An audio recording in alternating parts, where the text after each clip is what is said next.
सारथी।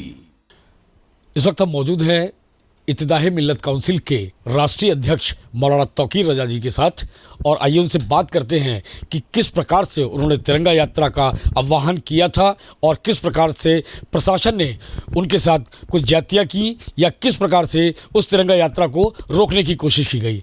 आइए सीधी बात करते हैं मौलाना तौकीर रजा जी से। सर, बहुत बहुत स्वागत है आपका। बहुत शुक्रिया आपका। सर, जानना चाहेंगे कि किस प्रकार से आपने ये तिरंगा यात्रा, किस मुद्दों को लेकर आपने इसका आयोजन किया था? हिंदुस्तान की जो समस्याएं हैं, लोग कहते हैं कि मैं मुसलमानों की समस्याएं उठाता हूं, असल में जो हिंदुस्तान से प्यार करता हूं और हिंदुस्तान की जो मूल समस्याएं हैं, सबसे बड़ी इस वक्त जो समस्या है वो फ़िरका परस्ती की है, लिंचिंग की है। रोज़ाना देश का माहौल बिगाड़ने की कोशिश की जाती है, हिंदू मुस्लिम फसाद कराने की कोशिश की जाती है। इससे हमारे देश का नुकसान हो रहा है, पूरी दुनिया में बदनामी हो रही है। हमारा देश सभी मज़हबों का एक गुलदस्ते के समान है और इस गुलदस्ते को ख़राब करने की कुछ फ़िरका परस्त ताकतें कोशिश करती हैं। लिंचिंग होती रहे, फ़िरका परस्ती फैलाई जाती रहे, हम यूज़ टू हो गए हैं बिल्कुल। हमारे बच्चे कत्ल कर दिए जाते हैं, हम कोई आवाज़ नहीं उठाते। लेकिन गंभीर समस्या तब हो जाती है जब कत्ल करने वालों के हिमायत में सभाएं की जाती हैं, उनको फूलमालाएं पहनाई जाती हैं, उनको कौम का हीरो बनाया जाता है। तब ऐसा लगता है कि कुछ लोग देश में ऐसी एक फ़ौज तैयार करना चाहते हैं, क्योंकि कातिल को जब फूलमालाएं पहनी जा रही हैं, उनको इनामात दिए जा रहे हैं, इसका मतलब ये है कि आप ऐसे और लोग पैदा करना चाहते हैं। तो हिंदू समाज के से भी मैं ये सवाल करता हूँ कि आप अपने बच्चों को कौन से संस्कार दे रहे हैं, कौन से संस्कार दिए जाने चाहिए। और सबसे बड़ी समस्या ये है कि हुकूमत हिंद इन तमाम बेईमानियों की सरपरस्ती कर रही है, इनके खिलाफ कोई कार्रवाई नहीं कर रही है। हिंदू राष्ट्र की मांग उठाई जाती है, एक तरफ आरएसएस ये कहता है कि हिंदू राष्ट्र है, पहले से है। तो अगर हिंदू राष्ट्र है तो आज हिंदू राष्ट्र की मांग उठाने की क्या ज़रूरत है? तो ये तमाम चीज़ें जो है ये मुल्क में अफरा तफरी फैलाने के लिए, और मूल जो समस्याएं हैं, जो असली परेशानियां हिंदुस्तान की हैं, उनकी तरफ से हिंदू समाज की तवज्जो हटाकर इसमें उलझाने की कोशिश की जाती है। इसलिए हमने ये तय किया कि ये ज़मीनी हकीकत जो है वो हुकूमत को बताने का कोई मतलब नहीं, क्योंकि सारी बेईमानियां उनकी सरपरस्ती में हो रही है। तो हम अपने देश की राष्ट्रपति को ज्ञापन देंगे और पैदल चलकर जाएंगे और अपने समस्याएं उनके सामने रखेंगे। सर, लगातार प्रशासन का कहना है ये कि ये तिरंगा यात्रा जो रोकी गई थी आपकी, कि प्रशासन से अनुमति नहीं ली गई है, इसलिए आपकी तिरंगा यात्रा को रोका गया है। नहीं, प्रशासन से अनुमति का सवाल ही नहीं है, जबकि उनकी जानकारी में 20 दिन पहले ये तमाम चीज़ों से अवगत करा दिया गया था, लेकिन उन्होंने कोई नोटिस नहीं लिया।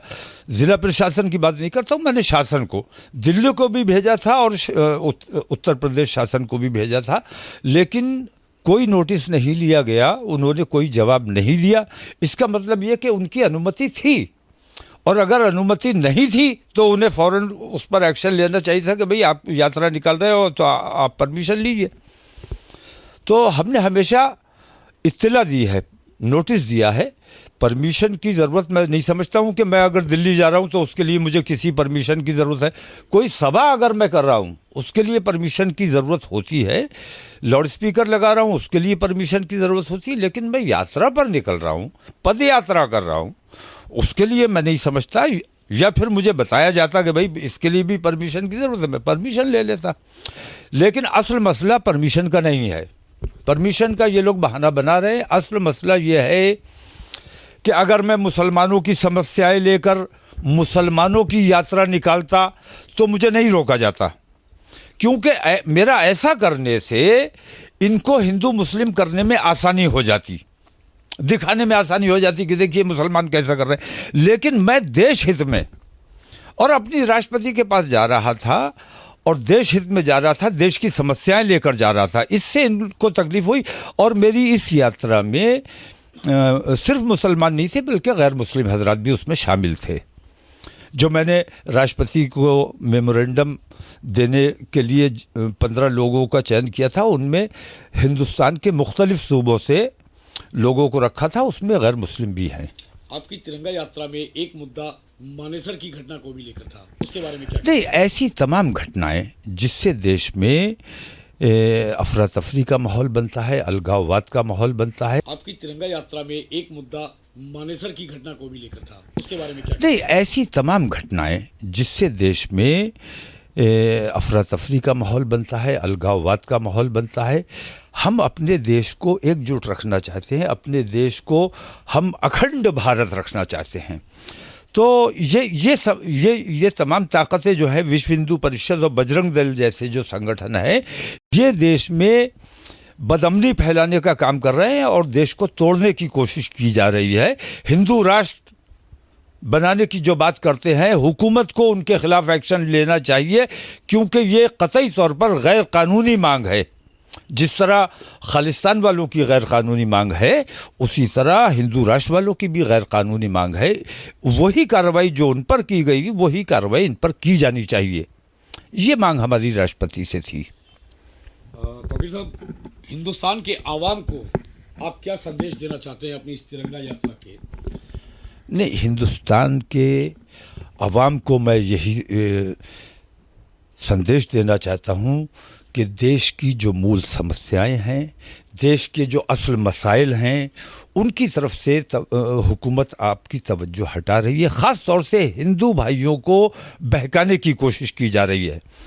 जैसे इल्ज़ाम लगता है, बार बार हम पर यह कहा जाता है कि पाकिस्तान चले जाओ। हिंदू राष्ट्र की बात भी करते हैं तो वो यही कह के करते हैं कि बंटवारा हो चुका, आपका हिस्सा आपको मिल गया। हम अपने देश से तब भी प्यार करते थे, आज भी प्यार करते हैं। जब बंटवारा हुआ हम तब भी नहीं गए। हमने हर जुल्म, हर तकलीफ़, हर परेशानी बर्दाश्त की, अपनों की जुदाई बर्दाश्त की, कत्ल व गारतगरी बर्दाश्त की, लेकिन अपनी मातृभूमि को नहीं छोड़ा। और सच्चाई ये है कि हिंदू राष्ट्र की जो आज मांग कर रहे हैं, यही लोग उस वक्त एक्टिव थे। और असल में मोहम्मद अली जिन्ना, उसने पाकिस्तान नहीं बनवाया, उसने मुल्क का बंटवारा नहीं कराया, बल्कि आरएसएस के रिमोट के ज़रिए, उन हिंदूवादी संगठनों के ज़रिए जो हिंदू राष्ट्र बनाना चाहते हैं, उन्होंने मोहम्मद अली जिन्ना गुजरात का एक बनिया था और जो अपने समाज से नाराज़ हो गया था, हिंदू समाज से नाराज़ हो गया था, बिरादरी से नाराज़ हो गया था।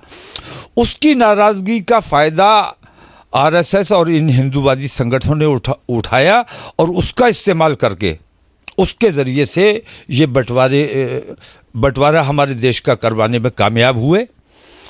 तब भी जब मुसलमानों ने अपने देश को नहीं छोड़ा, मातृभूमि को नहीं छोड़ा, तो इन्होंने दूसरी साजिश आज़ादी के बाद ये रची कि गांधी जी की हत्या करवाई और ये मैसेज देने की कोशिश की पूरे हिंदुस्तान को कि मुसलमानों ने गांधी जी की हत्या कर दी है। कत्लेआम शुरू हो गया था गांधी जी की हत्या के बाद, लेकिन अगर गोडसे ना पकड़ा गया होता तो शायद मुसलमानों का कत्लेआम हो जाता और बाकी मुसलमान भाग गए होते। लेकिन कुदरत ने ऐसा इंतज़ाम किया कि गोडसे पकड़ा गया और ये बात साबित हो गई कि मुसलमानों ने नहीं मारा है। तो हुकूमत ने उस वक्त के जो वसाइल थे उनके ज़रिए, रेडियो के ज़रिए ऐलान करवाया कि किसी मुसलमान ने गांधी जी की हत्या नहीं की है, बल्कि गोडसे ने की है। तो 2 बार ये ऐसी कोशिश कर चुके हैं जिससे खूरेज़ी, कैसी खूरेज़ी हुई है इसका अंदाज़ा आपको होगा। गांधी जी की हत्या के बाद भी और बंटवारे के बाद भी, 47 के बंटवारे के बाद भी, ये दोनों कोशिशें इनकी नाकाम हुई। बहुत खूरेज़ी हुई, हिंदुओं का भी नुकसान हुआ, मुसलमानों का भी नुकसान हुआ, देश का नुकसान हुआ। ये लोग देश का नुकसान वो करवा चुके हैं और आज फिर वही देश का नुकसान करवाना चाहते हैं।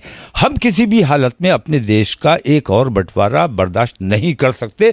इसलिए हम अपने राष्ट्रपति के पास जा रहे थे कि ऐसे तमाम संगठन जो इस किस्म का माहौल बना रहे हैं, उनके खिलाफ एक्शन लिया जाना चाहिए, उन पर पाबंदी, जैसे पीएफआई पर आपको शुबा हुआ कि ये आतंकवाद फैला रहे या नफरतें फैलाने का काम कर रहे हैं, उसी तरह इन पर भी पाबंदी लगाई जानी चाहिए, क्योंकि ये नफरतें फैलाने का काम कर रहे हैं। सर, ये तिरंगा यात्रा अब आगे जो आप लेकर जा रहे हैं दिल्ली के लिए, ये इसका कोई दिन दिनांक निश्चित हुआ? नहीं, अभी तो देखिए ऐसा है कि हम कानून का पालन करने वाले लोग हैं, संविधान की हिमायत में, अपने तिरंगे से मोहब्बत करते हैं, तिरंगे की हिमायत में, क्योंकि ये फ़िरका परस्त ताकतें जो है तिरंगे को ख़त्म कर देना चाहती, तिरंगे से इन्हें मोहब्बत नहीं है। वरना 52-55 साल तक आरएसएस के मुख्यालय पे कभी तिरंगा नहीं फहराया गया। अभी कुछ मजबूरी की वजह से तिरंगा फहराना शुरू कर दिया है, लेकिन वो ढोंग है। सर, ये तिरंगा यात्रा अब आगे जो आप लेकर जा रहे हैं दिल्ली के लिए, ये इसका कोई दिन दिनांक निश्चित हुआ? नहीं, अभी तो देखिए ऐसा है कि हम कानून का पालन करने वाले लोग हैं, संविधान की हिमायत में, अपने तिरंगे से मोहब्बत करते हैं, तिरंगे की हिमायत में, क्योंकि ये फ़िरका परस्त ताकतें जो है तिरंगे को ख़त्म कर देना चाहती, तिरंगे से इन्हें मोहब्बत नहीं है। वरना 52-55 साल तक आरएसएस के मुख्यालय पे कभी तिरंगा नहीं फहराया गया। अभी कुछ मजबूरी की वजह से तिरंगा फहराना शुरू कर दिया है, लेकिन वो ढोंग है। उन्हें तिरंगे से कोई प्यार नहीं है। मैं कहता हूँ, नरेंद्र मोदी जी आज प्रधानमंत्री हैं, बहुत बड़ी ताकत है उनके हाथ में, सत्ता उनके हाथ में है। आप एक्शन लीजिए। अगर आपको हिंदू राष्ट्र पसंद है, पार्लियामेंट पर आप भगवा लहरा दीजिए, तिरंगे को ख़त्म कर दीजिए। हिंदुस्तान का जो संविधान है, बाबा साहब भीमराव अंबेडकर ने जो संविधान देश को समर्पित किया है, उसको ख़त्म कीजिए, मनुस्मृति लागू कर दीजिए, या जो आप करना चाहें, जो कानून बनाना चाहें वो बना दीजिए। तो या फिर इंसाफ करो, बेईमानी का समर्थन नहीं हो। मैं कुछ बोलता हूं तो मेरे खिलाफ मुकदमा कायम कर लिया जाता है बिना जांच किए, और कत्ल कर दिया जाता है हमारे बच्चों का, और उनकी हिमायत की जाती है, उन पर मुकदमा कायम नहीं होता है, उनके खिलाफ कार्रवाई नहीं होती है, उनके घर पर बुलडोज़र नहीं चलाया जाता। ये दोहरा कानून जो हिंदुस्तान में चल रहा है, इससे हमें अवगत कराना था अपने राष्ट्रपति को। मुरादाबाद में सर किस घटना को लेकर आपके ऊपर ये मुकदमा किया गया? कोई घटना ही नहीं हुई है। आपके कहा जाता है कि कोई आपने भड़काऊ बयान दिया था, जिसकी वजह से आपके ऊपर नहीं, भड़काऊ बयान, इल्ज़ाम लगाना और बात है, इल्ज़ाम को साबित करना दूसरी बात है। और अपने लगाए हुए इल्ज़ाम को किसी भी तरह सिद्ध करने की कोशिश, झूठ बोलकर, बेईमानी करके, तो बेईमानी ही करना है। तो ये छोटे मुकदमे से क्या होगा, बड़ा मुकदमा करना चाहिए। बड़ा मुकदमा कर दीजिए, देशद्रोह का मुकदमा लगा दीजिए। आपके हाथ में कलम है और आपके दिमाग में बेईमानी है, तो फिर आपको कौन रोक सकता है। मौलाना तौकीर साहब मौजूद थे, उनके दिल के विचारों को जाना, क्या वो संदेश देना चाहते थे इस देश के आवाम के साथ। बहुत दुखी मन से उन्होंने इस बात को समाज के सामने, इस देश के सामने, इस जिला प्रशासन के सामने, या व्हाटएवर जो भी प्रशासन है उसके सामने रखा है इन्होंने, और आपकी बात जो है वो कहना चाहते थे देश के लोगों के साथ। इसी के साथ मैं इस मुलाकात को यहीं पर ख़त्म करता हूं। मैं दीपक चतुर्वेदी, कैमरामैन अजय शर्मा के साथ, के न्यूज़ इंडिया, बरेली। आप देख रहे हैं के न्यूज़, खबरों का सारथी।